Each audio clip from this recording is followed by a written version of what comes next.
12 toneladang bangus na harvest kan pinakaenot na private investor sa Mariculture Park kan Sangay, Camarines Sur. Ang matrayong punggusi na ini nagpapahiling subuot kan potensyal kan mariculture sa rehiyon sigun sa BIFAR. Ang detalye sa pagtutok live ni Jessica Kalinog. Jessica?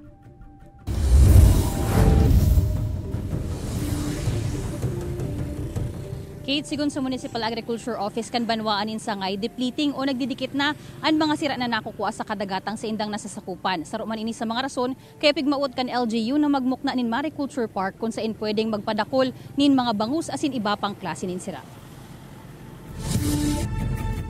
Makalihis ang haros 7 bulan, matrayumpong naka-harvest ni nasa 2.9 tons nin bangus, ang sarong private investor sa ipigmok ng Mariculture Park kan LGU Sangay sa may Atulayan Bay.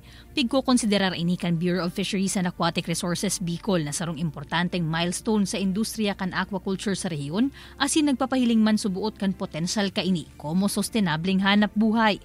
Kaya padagos man ang pag-enkaminar kan Sangay Tourism and Business Development Office sa mga interesadong negosyante na mag-invest sa labi 275 hectares nindang Mariculture Park na kayang mag-akomodar ni nasa 800 fish cages. Ang gusto po kang LGU, madagdagan po ang supply kang sira. Imbis po magdadakol ang mga fisherman, tatawanan po sindaning trabaho. Tadakol kaya po ang kaipuhan ka na tao sa saro pa lang na fish cage, na sindan na lang po ang nagbabantay duman. Sigun sa Municipal Agriculture Office, tekno-demo pa sa nainikan sa indang Mariculture Park, asin digdi sa indaman na nahiling ang mga kaipuhan pang pakarayon. Siring man na naaprobitsaran kung epektibo talaga ang HDPE fish cages na typhoon resilient. So hindi matatakot si investor kasi nandoon naman yung guarantee ni supplier na hindi dapat katakutan yung pagdating doon sa fish cages na baka pagdating ng typhoon wala kaming makuha.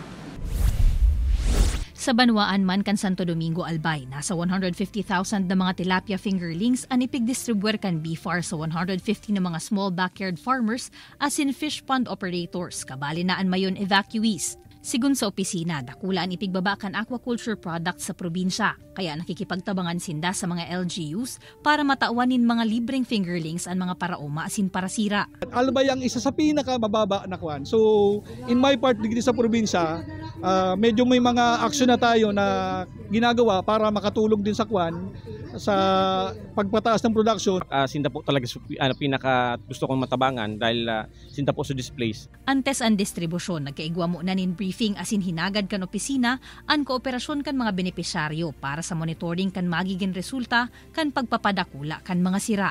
Dako lang tabang po yan sa pamilya ko para makatabang sa paghanap buhay.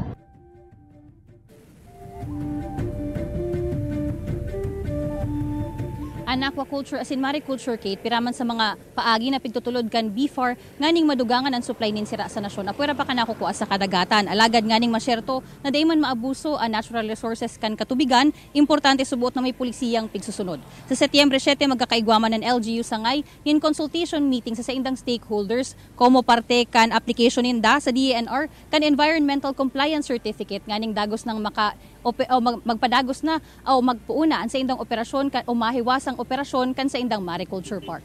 Kate? Alright, Jos Mabalos, Jessica.